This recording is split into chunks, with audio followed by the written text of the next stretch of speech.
नमो नमस्ते श्रीरमणाय चिद्घनस्वरूपाय आत्मसंस्थिते शीतलदृष्टिं मृदुतमवचनाय।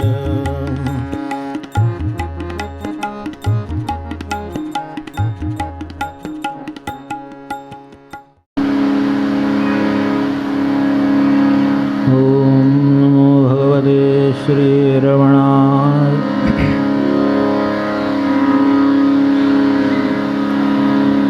कर्तुराज्ञया प्राप्यते फलं, कर्तुराज्ञया प्राप्यते फलं।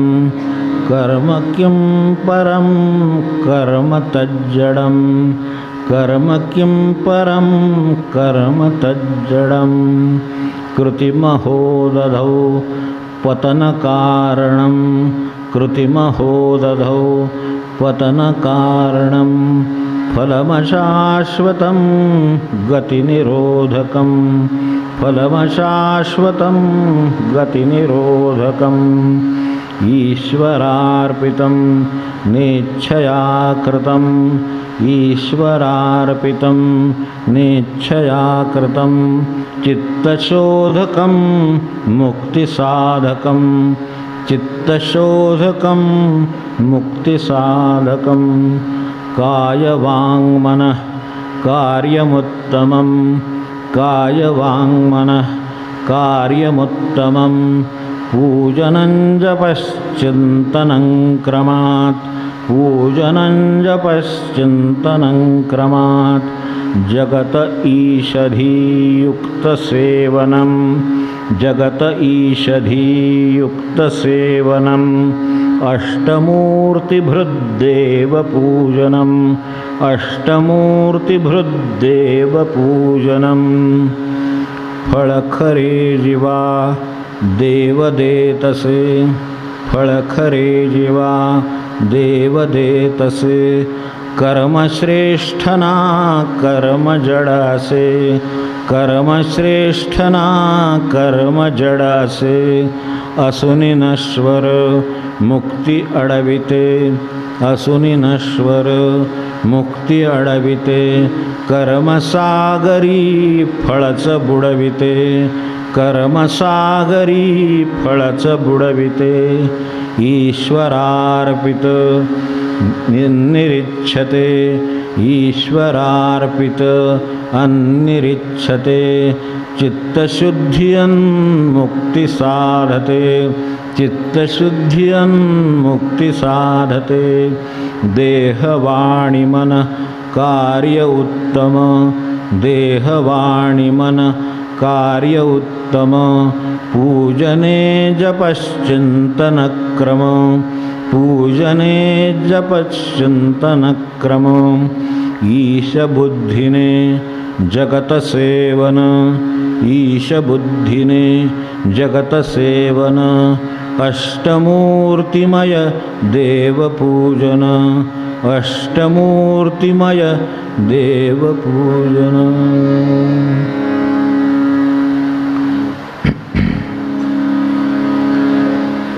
गेल्या वेळेला आपण इथे होतो. कायवाङ्मनः कार्यमुत्तमं पूजनं जपश्चिन्तनं क्रमात्. कर्म करायची झाली तर शरीर आहे, वाचा आहे, वाक आहे आणि मन आहे. या तीनवर जास्तीत जास्त लक्ष ठेवा. कर्म करण्याची इतर साहित्य साधनं सगळी आहेत, नाही असं नाही. यात सगळे डोळे धरलेले आहेत, हात धरले, सगळं धरले, सगळा देहच धरलेला आहे. पण त्यातल्या त्यात त्याच्यापेक्षा जास्त वाक, वाणी आणि मन ह्याच्याकडे लक्ष असावं. आणि त्या साह्याने उत्तमात उत्तम करण्यासारखं काय असेल तर देहाने पूजा, वाणीने जप आणि मनाने चिंतन, हे सगळं क्रमाने उत्तरोत्तर अधिक उत्तम आहे. आता याच्यात गेल्या वेळेला सारांश असा आपण पाहिला त्याचा की देहाने कायाने उत्तमात उत्तम कार्य जे करायची पूजा, त्याचे 3 भाग सोप्या शब्दात परत एकदा आठवण करतो. हे 3 गोष्टी होत्या. बाकीचा सारांश आपण सोडू क्षणभर. पूजेची काय अवस्था आहे, आज काय अवस्था आहे, पूजा कशाला म्हणतो, हे सगळं आपण झालं. त्यातून सारांश काय, तर पूजेला सर्वात पहिली देहाची पूजा करावी लागते. हा पहिला सारांश, की देहाची पूजा केल्याशिवाय आपल्याला पुढच्या पूजा शक्य होत नाही. त्यामुळे पहिल्यांदा देहाची जरुरी पुरती पूजा करणं हे पहिलं काम आहे.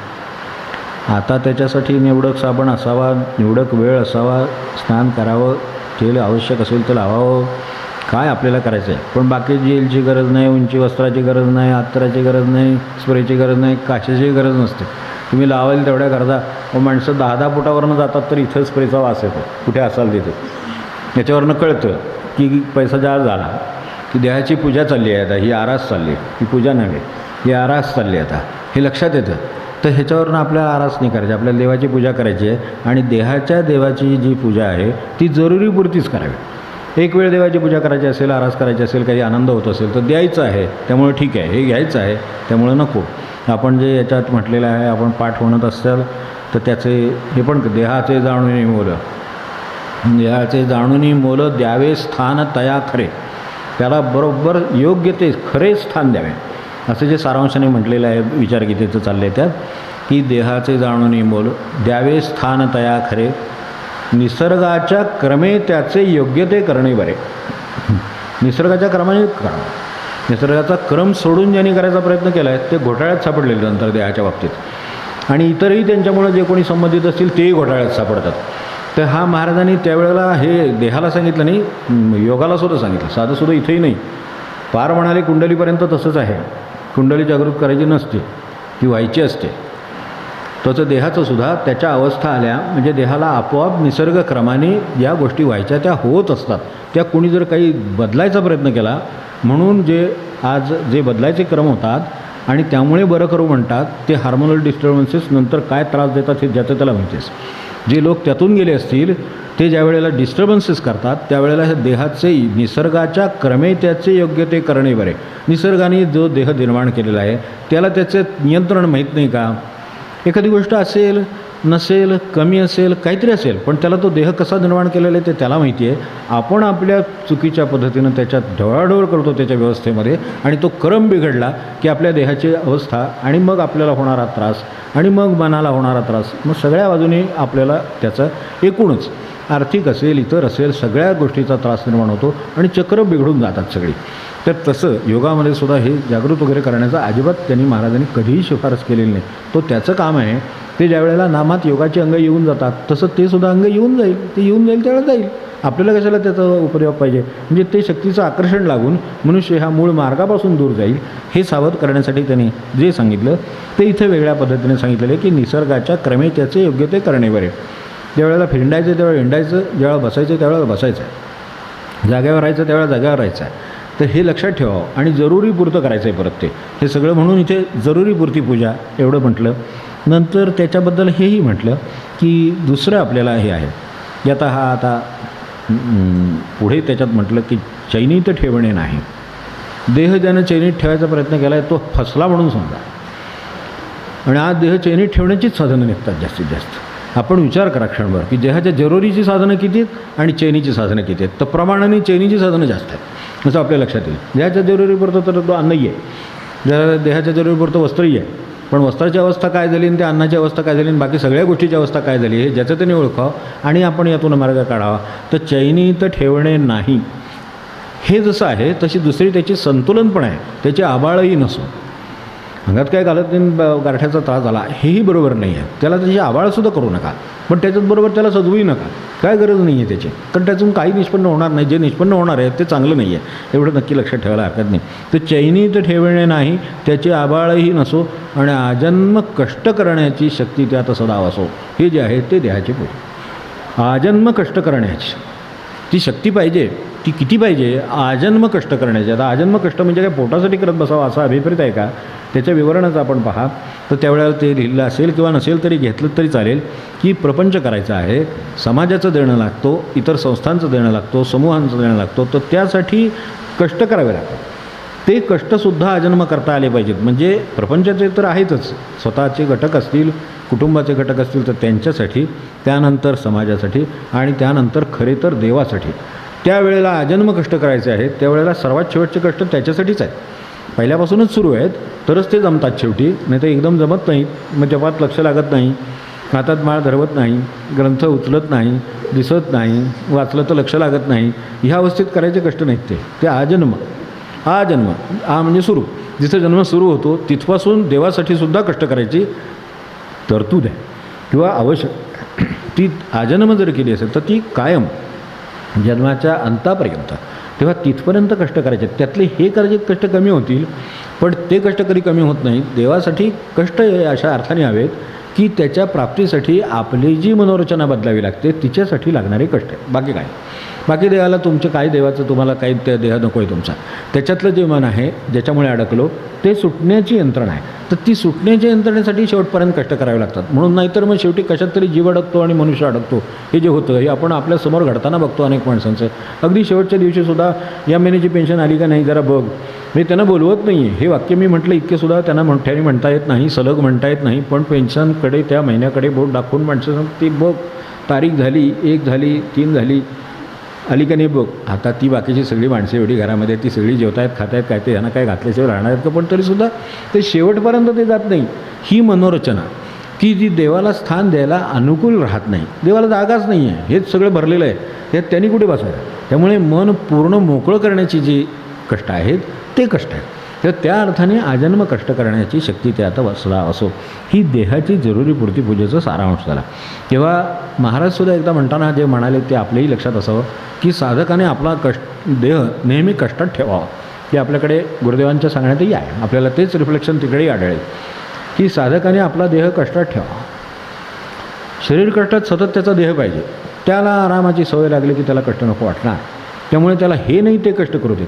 म्हणून महाराज म्हणाले माझ्या माणसांना मी रिकामं बसून देणार नाही, कुदळीन खड्डे खाण्याला लावीन आणि मुजवायला लावीन, पण त्यांना बसून नाही देणार. हे अत्यंत बरोबर आहे सूत्र आहे. आता ह्याच्यातून निर्माण काय झालं तर मी म्हणाल तर फुकट खड्डे काढले आणि फुकट पुन्हा भरले, यात काय निर्माण झालं. यात ते सगळे फिट झाले. उद्या आता योग दिन आहे ना फिट करण्यासाठी लोकांना, करा बरं का सूर्यनमस्कार वगैरे काय घालायचे असले तर ते आवश्यक आहे. तर ते त्यांना कळते म्हणूनच त्यांनी सांगितलं की खड्डे खाण्याला लावीन आणि मुजवायला लावीन. जर काही खड्ड्याचं काही करता आलं नाही तर तो मुजवायला लावीन, पण त्यांना आळशी बसून जाणार. कारण तो शिरला की आळस नागवणा समर्थांनी जसं म्हणलेलं आहे तसं तो माणसाला अक्षरशः दुबाडून जातो. तर हा दुर्गुण शिरू नये म्हणून देह कष्टात ठेवायचा. तर हे महाराजांनी जे सांगितलं ते त्या अर्थाने. आणि यानंतरचं जे दुसरं सांगितलं होतं ते देहानं एकदा आपल्याला देहाची काळजी घेण्यासाठी त्याची पूजा, त्या अर्थाने पूजा म्हटली. तर पूजा करताना जो भाव आहे, जो पावित्र्य आहे, जी आपली त्याबद्दलची काही कल्पना आहेत त्या जशा पूजा करताना आपण राबवतो तशा देहाची पूजा करताना राबवल्या. त्या कल्पना आता देवपूजेला राबवल्या. तेव्हा पहिल्यांदा देहाची सेवा केली, पूजा केली आणि त्यानंतर त्या देहानं आपण देवाची बनवून आंघोळ केली, ती साध्या भाषेत आंघोळ केली आणि मग देवाची पूजा केली अगदी साध्या भाषेत. कारण त्याची स्वच्छतेची गरज होती, ती आवश्यकता होती, ती आरोग्याच्या दृष्टीनं पण गरज आहे म्हणून ते केलं. आणि आता मग तो देहाच्या पूजेला लावला. तेव्हा कायनी पूजा हा जो क्रम दिला आहे तो कायनी पूजेमध्ये पहिला टप्पा देहाची पूजा, दुसरा टप्पा त्याच देहानं देवाची पूजा, मग त्यामध्ये त्याच देहाने अजूनही देहाच्या पातळीवरचं मन आहे त्यांनी मानसपूजा असं वेगवेगळ्या वेळेला आपल्याला उल्लेख केला होता ते एक. आणि तिसरं काय असेल तर हे जे एकदा देवपूजा झाली, देवपूजा हा तासनतास घालवण्याचा विषय नाहीच आहे खरं म्हणजे. एखाद्याचं मन लागत असेल आणि इतर काही त्याला जमत नसेल तर वाईट काही करण्यापेक्षा किंवा कुठेतरी कोणाला तरी गोळा करून किंवा त्याच्या घरी जाऊन बसण्यापेक्षा हे अधिक चांगलं. त्यामुळे त्याने जास्त वेळ पूजा करावी असं माझं मत आहे. पण ते जर काही समजा दुसरं काही करण्यासारखं जमत असेल, एखादं पारायण जमतं आहे, एखादं पठण जमतं आहे, एखादं स्तोत्र जमतं आहे तर ते करावं. पण ते जर जमत नसेल तर जास्त वेळ पूजा चालेल. कारण ते दुसरीकडे जाण्यापेक्षा ही जी शक्ती आहे किंवा जो वेळ आहे तो चांगल्यात राहील. त्यानंतर मानसपूजा. आता हे सगळं झाल्यानंतर देवपूजा झाल्यानंतर लवकरात लवकर बाकी जी कर्तव्य आहेत जी देहानं करायची त्या कर्तव्य म्हणजे एक प्रकारची पूजा आहे. तर त्या कर्तव्यांना त्यांच्या भाषेमध्ये इतरांच्यातल्या देवाची पूजा असं म्हटलं. म्हणून गेल्या वेळेला आपल्याला तिसरा सारांश सांगताना इतरांच्यातल्या देहाचं भान ठेवावं आणि त्यांच्यातल्या देवाचं भान ठेवावं आणि त्याची पूजा करावी. मी ग्राहकाचं काम करीत नाही, ग्राहकातला जो देव आहे त्याची सेवा करतो. इथे जे बोर्ड लावतात ना की आम्ही सेवेसाठी आहोत वगैरे वगैरे, ते बोर्ड लावून नाही होत, प्रत्यक्ष सेवा करावी लागते. ती प्रत्यक्ष सेवा आपल्या अप्रोचमध्ये कळते. आपण त्याच्यासाठी काय पद्धतीनं सादर होणार आहोत ह्याच्यावरती देव असेल समोर आणि आपण जर पूजा करणार असो तर आपण काय पद्धतीने सादर होणार आहोत ते माझ्या या बाहेर पडल्यानंतरच्या प्रत्येक कृतीमध्ये. मग त्यामध्ये ते कुटुंबातली माणसं असतील, ते दुकानातले ग्राहक असतील, त्याच्या ऑफिसमधले लोक असतील, क्लायंट्स असतील, काय असेल ते असेल, त्याच्यासाठी तो तिसऱ्या प्रकाराने हा देह जो वापरतो तो या प्रकाराने वापरावा. तर याचं हे 3 सारांशांमध्ये गेल्या वेळेला सांगितलं. आता इथे खरं सांगायचं तर पुढचा टप्पा आहे तो वाणीचा आहे. तर वाणीनं मी म्हटलं गेल्या वेळेला की आपल्याला वाणीने आपल्याला काय करता येईल, वांग मन हा, तर तिसरं मन आहे, तर मनाने काय करता येईल, तर ही काय वांग मनश्चिंतन ते क्रमाक्रमच आहे त्याचा, तर त्या क्रमाने ते करता येईल. पण त्याच्याबरोबर हा जे सारांश आहे याच्यामध्ये यातल्या एकेका शब्दाबद्दल पुढे एक श्लोक आणखी एक्सटेन्शन आहे. म्हणून आत्ता 5वा श्लोक घेतला. आत्ता जो आपण 5वा श्लोक म्हटला तो एवढ्यासाठीच म्हटला की जगत ईषधीयुक्त सेवनम अष्टमूर्तिभृत देवपूजनम असं म्हटलं आहे. म्हणजे त्यांनी पूजन म्हटलेलं आहे. त्यांनी यात जे आता आपण मध्ये म्हटलं देवाची पूजा करावी, तर आता ही देवाची पूजा करावी हे आपल्या सोप्या भाषेमध्ये सांगितलं. त्यांना काय म्हणायचं ते त्यांनी पुढच्या एका श्लोकामध्ये पूजनाबद्दल सांगितलं आहे. त्यामुळे पूजेचा विषय पुरा करायचा झाला तर 5वा श्लोक आधी बघावा लागतो, मग वाणी आणि मनाच्या विषयीचे श्लोक बघावे लागतात. म्हणून या वेळेला त्याऐवजी हा श्लोक आधी घेणं आवश्यक झालं. तेव्हा ते आता समजून काय घ्यायचं आहे तर त्यांनी म्हणताना असं म्हटलं, जगत ईषधीयुक्त सेवनम अष्टमूर्तिभृत देवपूजनम. तेव्हा देवपूजा कशाला म्हणावं, यातली 2 नंबरची पूजा उचलली आणि देवपूजा त्यांनी ती एक्सटेंड केली पुढच्या 5व्या श्लोकामध्ये. त्या श्लोकामध्ये त्यांनी काय सांगितलं त्याचा सारांश लक्षात घेतला तर आपल्या लक्षात येईल त्यांनी काय महत्त्व दिले त्याला ते. आणि ते काय दिलेलं आहे खरोखर ह्या संतांनी जर काय शिकवलं असेल किंवा रमणांसारख्याने काय शिकवलं असेल तर डोळ्यात अंजन घातल्यासारखं आहे. म्हणजे ते वेळी दृष्टी सफाटा फुटे. समर्थांनी यांनी जसं ज्ञानेश्वर माऊलीने जसं सांगितलं की डोळा अंजन भेटे ते वेळी दृष्टी सफाटा फुटे. तेव्हा म्हणजे आपल्याकडे पूर्वी अंजन घातलं, आता अंजन घालायची वेळ येते ती वेगळ्या कारणासाठी आणि त्यांच्या जरा डोळ्यात अंजन घालायची वेळ आली असं जे म्हणतो तर ते वेगळ्या भाषेत झालं आता की डोळे उघडू देत म्हणजे वस्तुस्थिती दिसू देत अशासाठी अंजन घालायची वेळ येते. मग ते कशाच्या निमित्ताने असू दे. तर त्यावेळेला जे अंजन घालीत आपल्याकडे अंजन घालण्याचे त्यावेळेला अंजन हा विषयच खूप मोठा आहे खरं सांगायचं तर त्याच्यातल्या डोळ्यामध्ये जर एखादं म्हणजे पूर्वी काय असायचं हे आता बँकेत लॉकर वगैरे असतात किंवा हे सगळं असताना हे ठेवण्याच्या जागा होत्या. पूर्वीच्या काळी त्या जागा नव्हत्या. त्यामुळं लोक पूर्वीच्या पिढ्या हे जमिनीत पुरलेलं असे धन. तो जिथं कुठं दगड ठेवला आहे वगैरे ना ते त्याला माहीत असायचं ते कुठे ठेवलं आहे ते. तर ते त्यावेळेला अशी अंजनं होती की जी घातली डोळ्यात की त्याला गुप्तधन दिसू लागेल असं पण अंजन होतं बरं का. असं काय आत्ता अवेलेबल नाही आहे म्हणजे सांगून ठेवतं. नाही तर तुम्ही म्हणाल असलं काय तुम्हाला माहीत असलं तर आपलं काय थोडक्यात काम झालं तर बरं. तसं काही नाही आहे. पण अंजनाचा हा एक प्रकार आहे की अंजन जर घातलं तर त्याला गुप्तधन दिसू लागतं. तर ह्या संतांनी काय केलं की या सृष्टीकडे बघायच्यासाठी जी दृष्टी लागते त्याचं अंजन घातलं. त्यामुळे आपल्याला सृष्टी नीट दिसायला लागली. आत्ता आम्ही पाहतो झाडं पानं फुलं एवढंच बघतो, माणसं बघतो, काय जनावरं बघतो, काय हे प्राणी बघतो, हे बघतो. यांच्याकडे बघायची एक वेगळी दृष्टी दिली. त्याचं सुरुवात म्हणजे किंवा त्याचा सारांश या पूजेच्या संदर्भात या श्लोकामध्ये आहे. ते पहिल्यांदा हे समजून घेण्यासाठी एक सोपा प्रश्न बघायला हरकत नाही की किती लोकांना हा प्रश्न आत्तापर्यंत पडला आहे की आपण जो श्वास घेतो म्हणजे नक्की काय करतो. श्वास घेतो आपण मुळात श्वास घेतो याविषयी काय आपण काही सावध आहोत असं ज्याचं त्याने आहे का नाही ते आपणच ठरवावं. तो चालतो म्हणजे आता चालतो म्हणूनच चालतो ह्यापेक्षा त्याचं काही उत्तर नाही आपल्याकडे. पण ज्यांना चालतो नेणं एवढं जरी कळलेलं आहे तरी त्यांना खूप कळलेलं आहे असं मला वाटतं. पण आपण श्वास घेतो म्हणजे काय करतो ह्याविषयी आपल्याला जे शरीरविज्ञानाचे किंवा हे जे लोक शिकलेले वगैरे आता खूपच लोक शिकलेले असतात तर त्यामुळे ते लगेच सांगतील की ते असं होतं ते फुफ्फुसन ते आकुंचन प्रसरण बाहेर जातं तुम्ही आतलं बाहेर जातं हे त्यांना अभिप्रेत नाही. दृष्टीला अंजन पडल्यानंतर जे दिसतं ते खरं दिसतं. तर तेव्हा तो होतोच घेतला जातो वगैरे वगैरे हे जे सगळं आहे ते केव्हा खरं खोटं ठरतं की असं जर ते आपोआप चाललेलं आहे त्यात आपण लक्ष घालायचं काही कारण नाही याच्यावर आपला वेळ कशाला घालवावा याच्यावर वेळ घालवण्याची गरज आहे. कारण तो ज्या वेळेला कमी जास्त होतो तो ज्या वेळेला अडतो ते जे घुसमटतो रोधला जातो कोणतो त्यावेळेला काय होतं मग तो आपोआप चालतो ना. मग आपण कशाला लक्ष घालावं. कोणला असेल चालेल नाही असं चाललं साहेबांनी कोणला की गेट चालू नसेल चालू. आता एरवी चालू असतो तेव्हा आपण कुठं लक्ष घालतो मग तसंच ज्यावेळेला कोंडला गेला त्यावेळेला पण लक्ष घालू नये. पण मला घुसमटल्यासारखं होते, मला असं होते, मला तसं होते, तो नाचायला लागतो, ते अशा अवस्थेच्या श्वासाबद्दल येते. मग एरवी ज्या वेळेला चालू असतो त्यावेळेला माझं काही काम आहे का नाही ते संतांनी दाखवून दिलेलं आहे. रमणाने काय दाखवून दिलं तर ते घुसमटतं रोजचं हे सगळं होतं त्यावेळेला जाणीव होते. त्याच्याऐवजी आपण आधीच जाणीव करून घ्यावी. त्यांचं म्हणणं काय, त्यांनी 2 शब्द वापरले, ते मी एकच शब्द वापरला, अर्थ 2 आहेत त्याचे. की रमण म्हणाले की हे जे आहे जगत ईषधीयुक्त सेवनम, आपण श्वासाचं म्हणजे वायूचं सेवन करीत असतो हे लक्षात ठेवा. अन्नाचं सेवन माणसाला माहिती आहे, अन्न सेवन करतो तेव्हा अन्न खातो, साध्या भाषेमध्ये अन्न खातो. तर खातो म्हणजे काय, सेवन करतो. तर अन्न मी सेवन करतो, तर तसा मी श्वास म्हणजे वायू सेवन करीत असतो हे लक्षात ठेवा. तेव्हा सेवन हे एक झालं.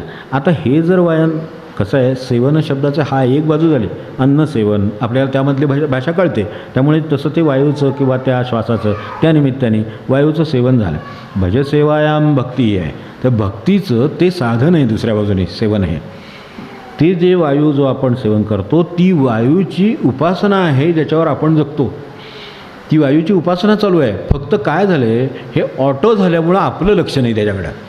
लाईट गेलीने ऑटो बंद पडलं की कळतं बरोबर की विहिरीतनं पाणी शेणणं म्हणजे काय, किंवा ते चालू होतं म्हणजे काय, आणि वरून खाली पाणी येत होतं म्हणजे काय. ते खालून जेव्हा मोटार बंद पडते आणि वर चढत नाहीसं होतं त्यावेळेला कळतं की अरे वरनं येत होतं नाही का, आणि वरनं येत होतं ते काय वरनं काय आकाशात नाही येत होतं, ते खाली मोटार चालू होती म्हणून वर जात होतं, आणि म्हणून आपण नळ सोडला की पाणी येत होतं. आता ही प्रक्रिया लक्षात यायला मोटार बंद पडल्याशिवाय आपल्या लक्षात येत नाही, तेव्हा लाईट गेल्याशिवाय येत नाही.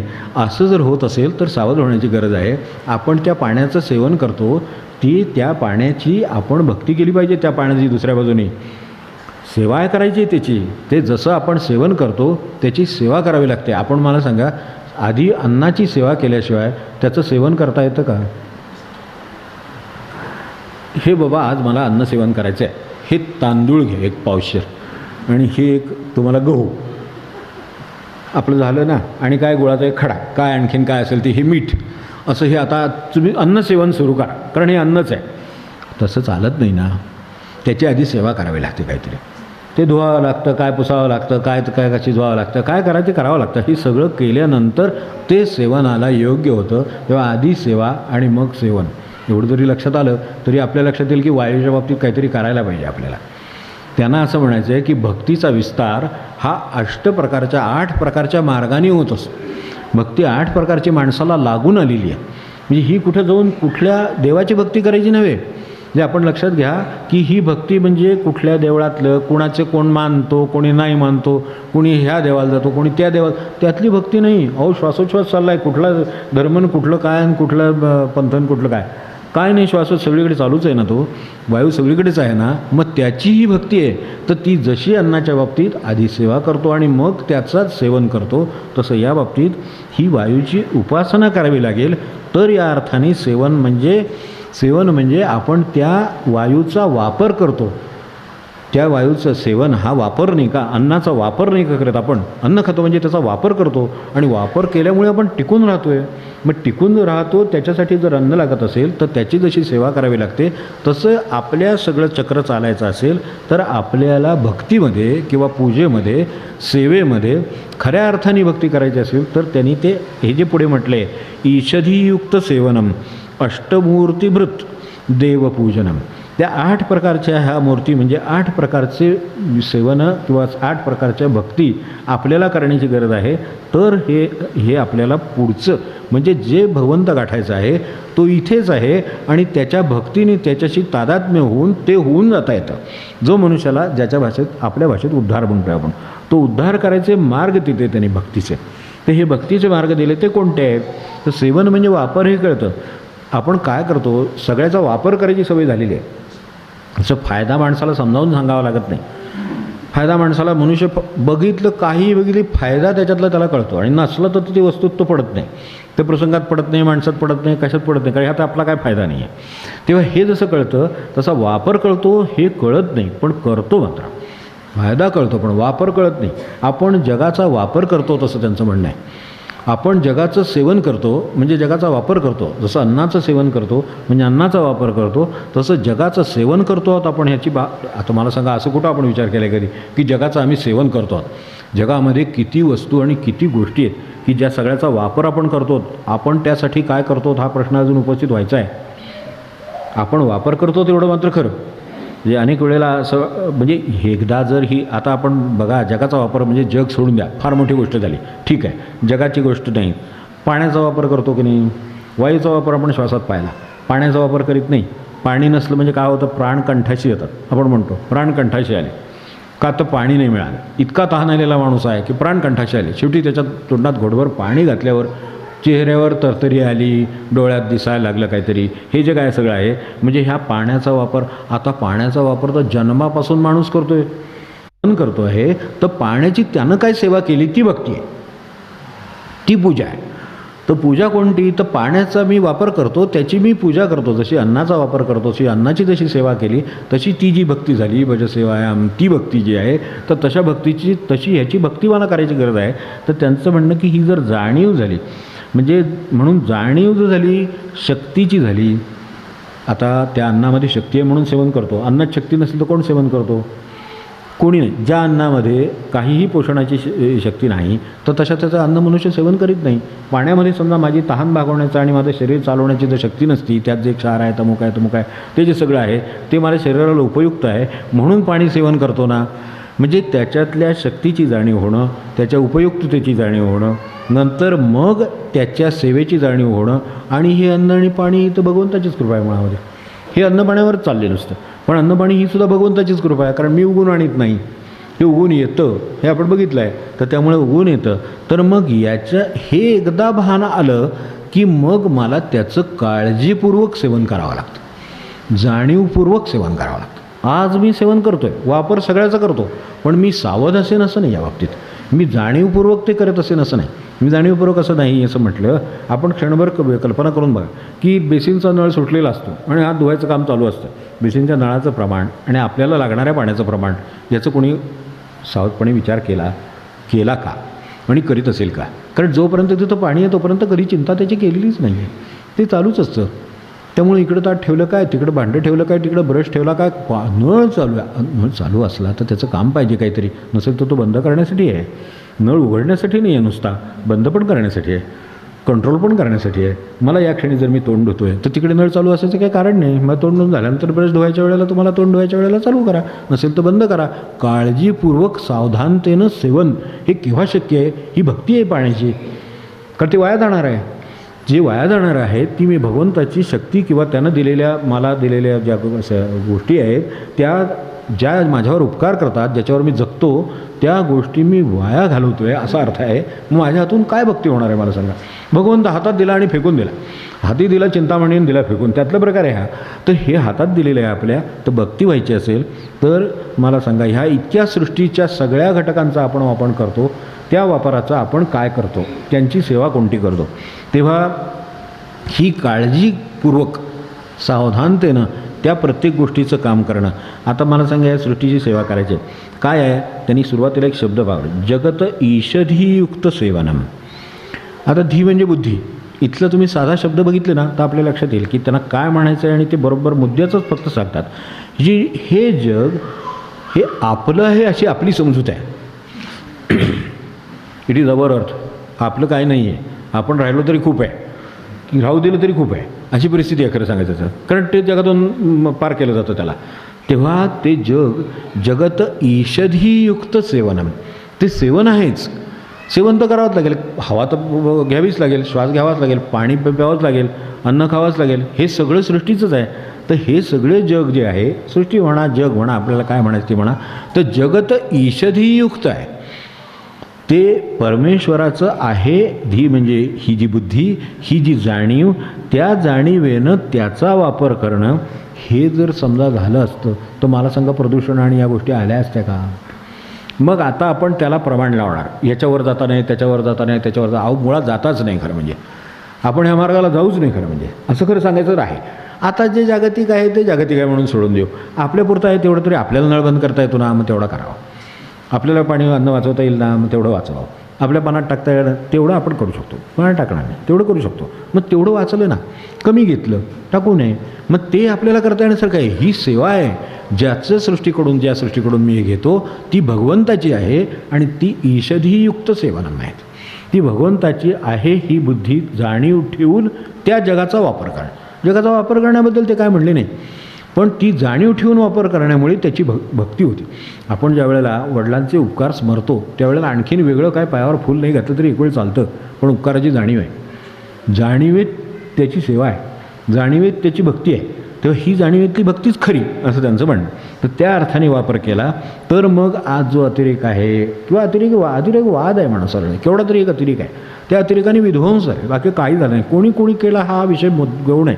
मुळात त्यांना जाणीव नव्हती एवढं नक्की आहे की यामुळं होणाऱ्या विनाशाची जाणीव नाही. सृष्टीमधून जे घेतलं आहे ते उलटं जपून वापरायचं आहे, त्याच्याऐवजी ते फुंकून मोकळे होत आहेत, त्याच्या आगी लावून मोकळे होत आहेत, ते नष्ट करून मोकळे होत आहेत. हा केवढा सृष्टीचा अपराध आहे आणि यातून तो मनुष्य सुटेल शक्यताच नाही. म्हणजे जिथे भक्तीनं उलटं उन्नत होऊन मनुष्याने भगवंतापर्यंत पोहोचायचं त्याऐवजी ते हे सगळं करून तो आसुरी स्थितीला येऊन पोचून माणसाची काय अवस्था होते. आपण अनेकांच्या अतिरेकांचं काय झालं ते आपण पाहिलेलं आहे. शेवटी कंठस्थान घातलं जातं, यापेक्षा काही होत नाही. म्हणजे शेवटी आहे हा जन्म जो मनुष्याचा आहे तो सुद्धा शेवटी त्यांच्या वाट्याला राहत नाही. इथपर्यंत अवस्था काय येते तर ही जाणीव नाही. म्हणून आता ह्या अष्टमूर्तीभृत देव भोजनम हे काय आहे, अनेक ठिकाणी म्हणलेलं आहे. पुरुषे वेद सर्वम किंवा सर्वम खल्विदम ब्रह्म, सर्व बाजूनी तोच विचार मांडलेला आहे. ईशावास्यमिदम सर्वम आपण जे म्हणतो, ईश्वरे व्यापिले सर्व, आपण ह्याच्यात समवित म्हणतो, ह्याच्यात म्हणतो सममंत्रामध्ये. ते ईशावास्यमिदग सर्वम, ईश्वराची जाणीव ठेवून ते ईश्वराने भरलेलं आहे हे लक्षात ठेवून आपला व्यवहार करणं म्हणजे ईश्वराची भक्ती आहे असं त्यांचं म्हणणं. हे सगळं जगत, त्याच्यामधला प्रत्येक जीव, त्यातला माणूस, त्यातला ते वस्तू, त्यातल्या जड चेतन जे काही सगळं दिसतं आहे हे सगळं ईश्वरमय आहे याची जाणीव ठेवून वागणं ही सर्वात श्रेष्ठ भक्ती आहे. या भक्तीमध्ये सुद्धा भक्ती प्रकार आहेतच. शेवटी देवाच्या पायावर फुल घातलं तर काही भक्ती होत नाही असं नाही, पूजा होत नाही असं नाही, पण त्यांच्या दृष्टीनं जी खरी पूजा आहे ती अष्टमूर्तीभृत देवपूजनम. आता काय आहे यातलं पुरुष हे वेद सर्व, ईश्वर पुरुष शब्द वापरला बरोबर आहे, खूप उलट्या सुलट्या टीका त्याच्यावर करतात. पण आता हे कसं आहे की ते रूपक आहे, ते रूपक कळत नाही त्याच्यातलं, म्हणून अडचण येते. मध्ये विषय लागला म्हणून ना लागला, पण त्यांना असं म्हणायचं आहे की ईश्वर पुरुष म्हणजे ईश्वर, तर त्याचं सगळं त्यांनी वर्णन केलं. पुरुष वेद सर्वम हे सगळं ईश्वरमय आहे हे सांगायचीच भाषा दुसरी, सर्वम खल्विदम ब्रह्म ही भाषा दुसरी, आणि तिसऱ्या भाषेमध्ये ईशावास्यमिदम सर्वम ते सगळं ईश्वराने व्यापलेलं आहे. तेव्हा जो आपल्याला शत्रू वाटतो, जो आपल्याला मित्र वाटतो, जो आपल्याला सखा वाटतो, सगळा ईश्वरमयच आहे. त्याच्याशिवाय त्याच्यामध्ये काही असणं शक्य नाही ना, तो असणारच नाही. त्यामुळे हे सगळं ईश्वरमय आहे. तर हे सांगण्यासाठी रूपक म्हणून पुरुष शब्द वापरला. पुरुष हे वेद सर्वम हे जे आहे ना ते त्याचं आहे वर्णन, आणि ते ईश्वरावरला शब्द वापरताना आपल्याला कळेल अशा भाषेत वापरावं म्हणून अलंकार आहे, ते रूपक आहे त्याच्यावरचं. पण आता रूपकाचा जो शब्द आहे तो कोणाला कळावा, ज्याला काव्य कळावं त्याला कळावा. आता मी आता फार काही खाली येत नाही, पण मुखचंद्रमा म्हणल्यावर ज्याला काही कळत नसेल त्याला त्याबद्दल काही न सांगितलेलं बरं, हे लक्षात ठेवावं साध्याविषयी. आणि हे ज्यांच्यावर आलं त्या कवींनी शेवटी स्वतः म्हणलं अरसिकेशु कवित्व निवेदनम शिरसी मालिक मालिक मालिक. काय वाटले ते माझ्या वाट्याला, कुठलेही माझ्या कपाळावर काय असेल ते मी प्रारब्ध भोगायला तयार आहे. पण ज्याला काव्यातलं कळत नाही त्याला काव्याच्या भाषेत सांगायची माझ्यावर पाळी येऊ देऊ नकोस म्हणून एक आपल्याला निवेदन माहिती आहे, अरसिकेशु कवित्व निवेदनम. तसं ह्या रूपकाचं झालं म्हणून घोटाळा झाला. सर्वम खल्विदम ब्रह्म ईशावास्यमेव सर्वम हे आपल्याला शत्रूतला परमेश्वर कळणार नाही म्हणून विनोबाने आपल्या भाषेमध्ये सांगितलं. आधी राम शिकावा, ते सोपं अक्षर आहे, एक काना दिला की तयार होतं. रावण शिकायला वेळ लागतो म्हणले, ते जोडाक्षर आहे, म्हणजे त्यांच्या भाषेमध्ये ते जोडाक्षर आहे. कारण त्याच्यात तुम्हाला आढळेल की त्याच्यामध्ये एवढी प्रचंड तपश्चर्याची शक्ती आहे आणि दुसऱ्या बाजूला एवढी विलासाची आणि विनाशाची शक्ती आहे. या दोन्ही शक्ती समजून घेणं, एकत्र असणं असतात हे समजून घेणं फार कठीण काम आहे.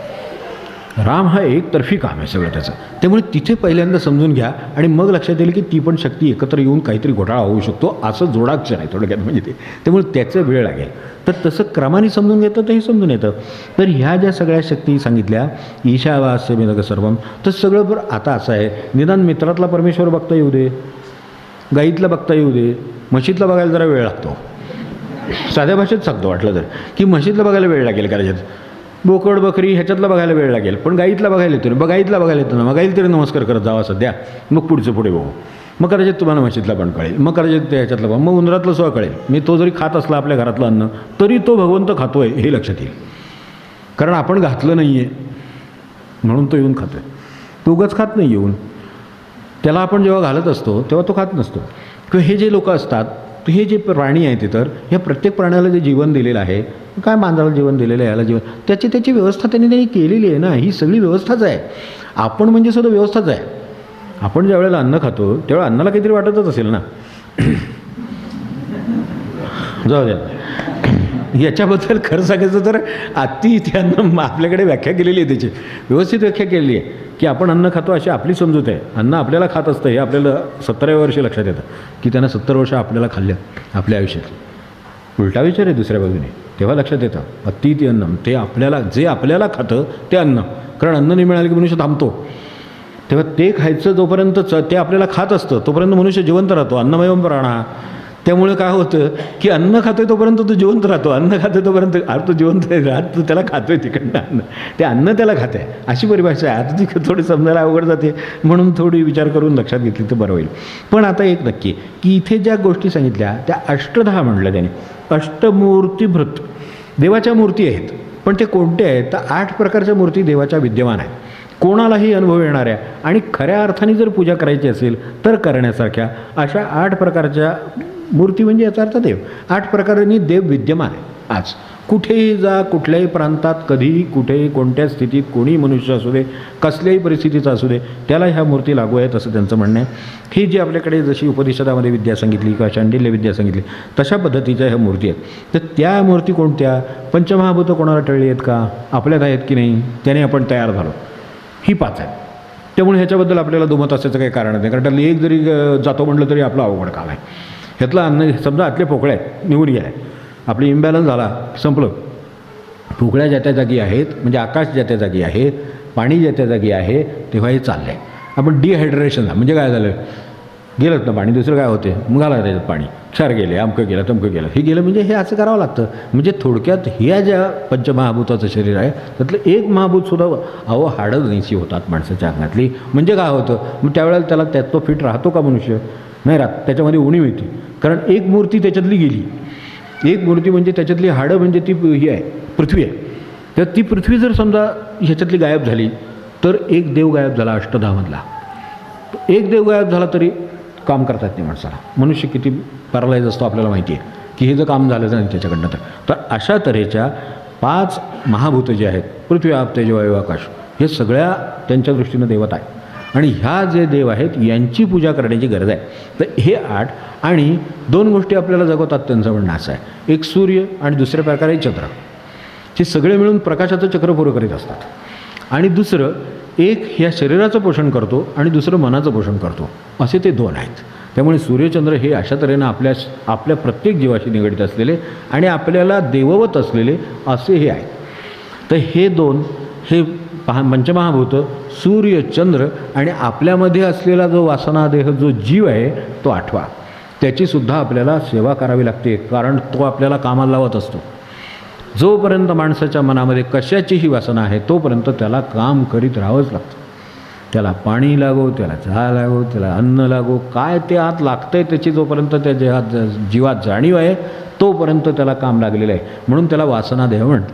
तो आपल्याकडे जो वासनादेह म्हणला तोच जीव आणि तोच जन्म घ्यायला लावतो आणि तोच नाहीसा करून त्याची पूजा करून त्याला निरोप देण्याकडे कल आहे. मन पूर्ण मोकळं झालं की मन आहे पण ते मोकळं आहे. त्यामुळे त्याच्यावर बंधन नाही की हे केलंच पाहिजे. नाही केलं तरी आनंद आहे, केलं तरी आनंद आहे. करावं लागलं तरी आनंद आहे, नाही करावं लागलं तरी आनंद आहे. त्याच्या आनंदावर बिघडच नाही. कारण मन हे अमन निर्मन काय आपल्याला म्हणायचं ते ते झालेलं आहे. त्यामुळे तो जीव तशा तऱ्हेनं नाहीसा झाला. म्हणून त्या लोकांनी जे म्हणाला मना मोगरा अर्पणी ईश्वरा वगैरे ते त्याच्यात जे आहे सगळं वर्णन केलेलं, मने शेवंती अर्पणी भगवंती वगैरे, तर ते त्या अर्थाने की त्याच्यातलं ते जर बाजूला गेलं या जीवातलं, पण ते बाजूला जाईपर्यंत आपल्याला ते अडवणार आहे. तर त्या देवाला नमस्कार करा. हा जीव आहे तो माझ्यात विद्यमान आहे, तर तो जीव आहे त्याची पण मला माझ्या परीनं पूजा करू देत. तर हे सगळं आपल्याला त्यांना म्हणायचे. हे 8 त्यांनी इन्ग्रेडियंट्स त्यातले बेसिक काढले. अष्टमूर्ती, ह्या अष्टमूर्ती प्रत्येकाच्या ठिकाणी देव म्हणून विचार करण्यासारखे आहेत. आता ही ईश्वराकडची पूजा मांडायची. आता मला सांगा, याची पूजा आपल्याकडून काय आपण पूजा करणार? ह्या सगळ्याच गोष्टी अशा आहेत की ज्या सूक्ष्म आहेत. त्यांचं म्हणणं, जी स्थूल पूजा आहे तिच्या तिला मर्यादा आहेत, पण सूक्ष्म पूजेला मर्यादा नाही, ती तुम्हाला मुक्त करेल. हे जे 5 आत्ताच्या गोष्टी सांगितल्या, त्यांचं म्हणणं एकदम सखोल असल्यामुळे थोडंसं आपल्याला थोडा विचार करायला ताण पडतो, पण नाईलाज आहे. ते समजून घेतलं तर कायमचं काम झालं. माणसाच्या मागे कसली उपाधी नाही, निदान एक विषय तरी माहीत असावा. तर ह्या दृष्टीनं म्हणून नाथांची एक आवड आहे ती रामेश्वराला जायच्या ऐवजी एखाद्या गाढवाच्या, त्या तहानलेल्या गाढवाच्या किंवा त्या गर्दबाच्या तोंडी ओतली तरी ती त्यांनाच पोचते. हा कुठला प्रकार आहे? तर त्याच्या ठिकाणी जो देव आहे त्याची जाणीव आहे आणि तो तहानलेला आहे. तर आत्ता तिथे जाऊन ते सगळा प्रवास करून जाण्यापेक्षा इथे ती अर्पण कर, मला पोचली. तर तिथे ती अर्पण केल्यानंतर त्याला जे काय झालं त्या क्षणी, आणि ते जे जिवंत झालं आणि त्याला जे काय त्याला प्राण मिळाला, तो ते पूजन आहे त्यांच्या दृष्टीनं. म्हणजे ते जे सत्पुरुष आहेत त्यांना याची जाणीव असते आणि त्यानुसार ते काम करतात. हे लक्षात आलं तर मनुष्याची ही जी ह्या पूजेची व्याप्ती ही मनुष्यापासून जडापर्यंत सगळीकडे आहे, हे लक्षात ठेवलं त्याला. आपण जे जीवन आत्ताचं जगतो आहोत हे सृष्टीचं सेवन चाललेलं आहे, तर त्याची आपल्याला आता सेवा करायची ही खरी पूजा. आता ती सेवा करायची खरी पूजा म्हणजे तिची जाणीव होणं, मग तिचा वापर करतो हे लक्षात येणं, वापर ज्या गोष्टीचा करतो त्याची परतफेड करावी लागते हे लक्षात येणं, आणि मग ती सेवेत त्याचं रूपांतर होणं आणि निरपेक्षपणे ते काम करणं, ही भक्ती. त्यांच्या दृष्टीनं खऱ्या जी पूजा करायची आहे ते खरं पूजन हे की अष्टधा मूर्तींचं पूजन.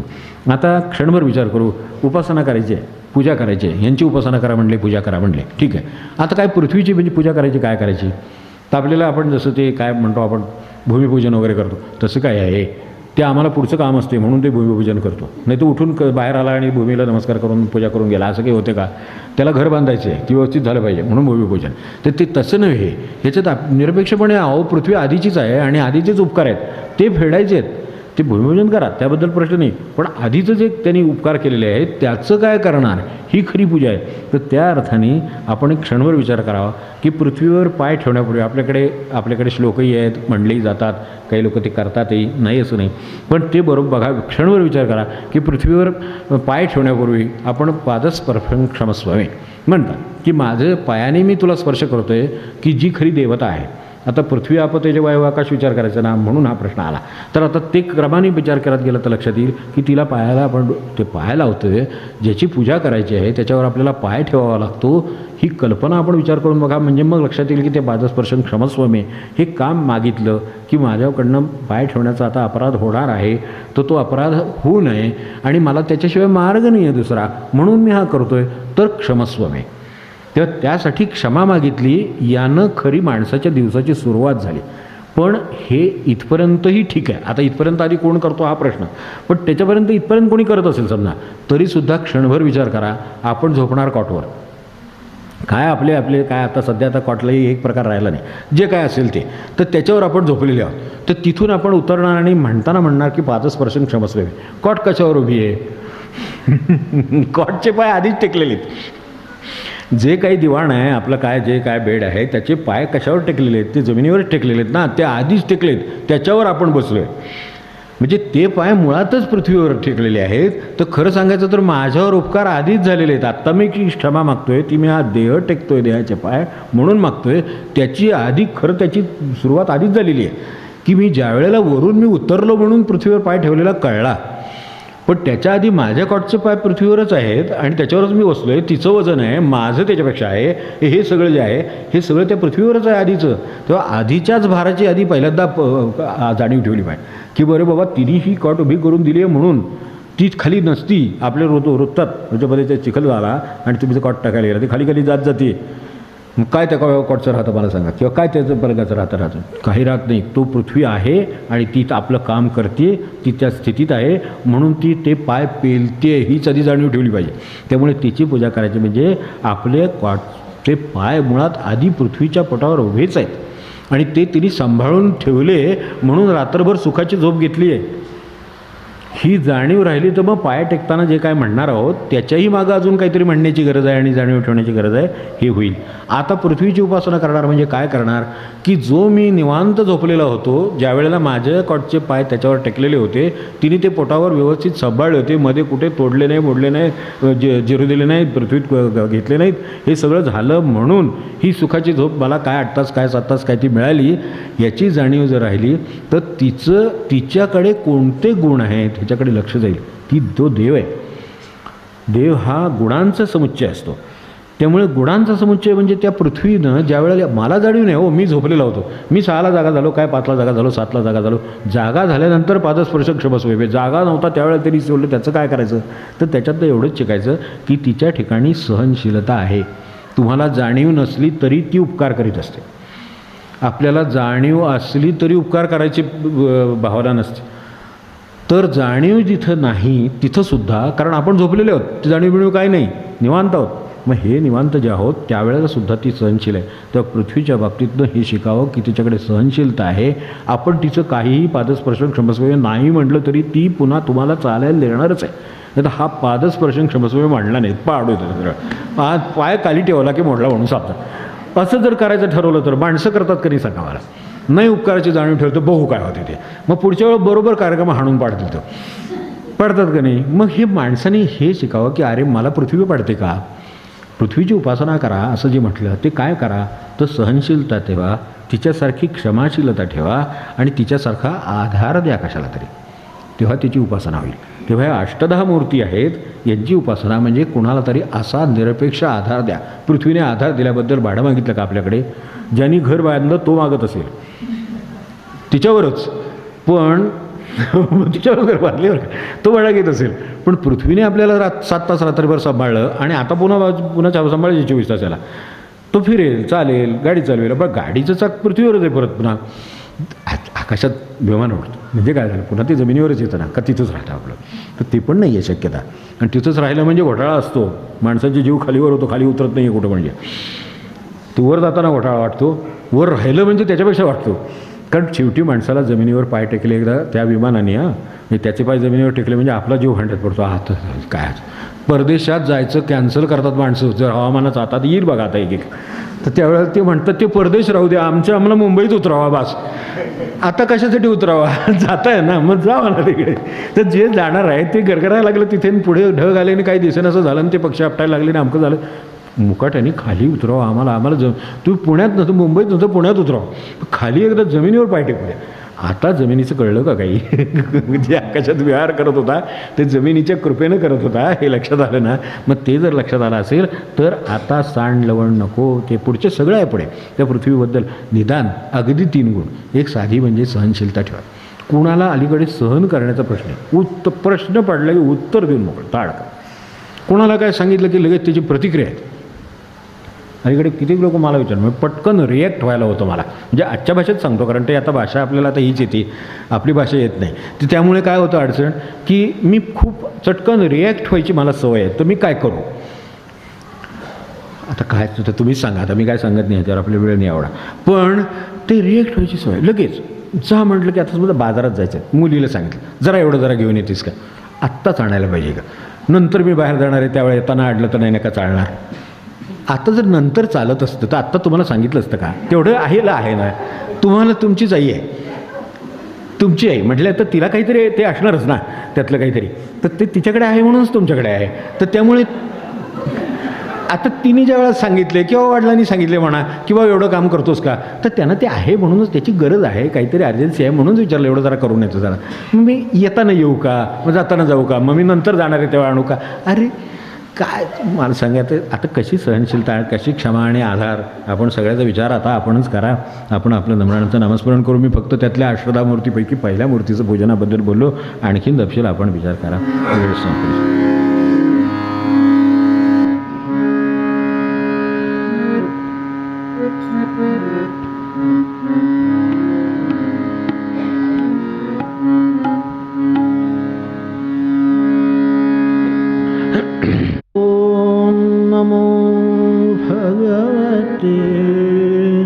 श्रीरमणाय ओम नमो भगवते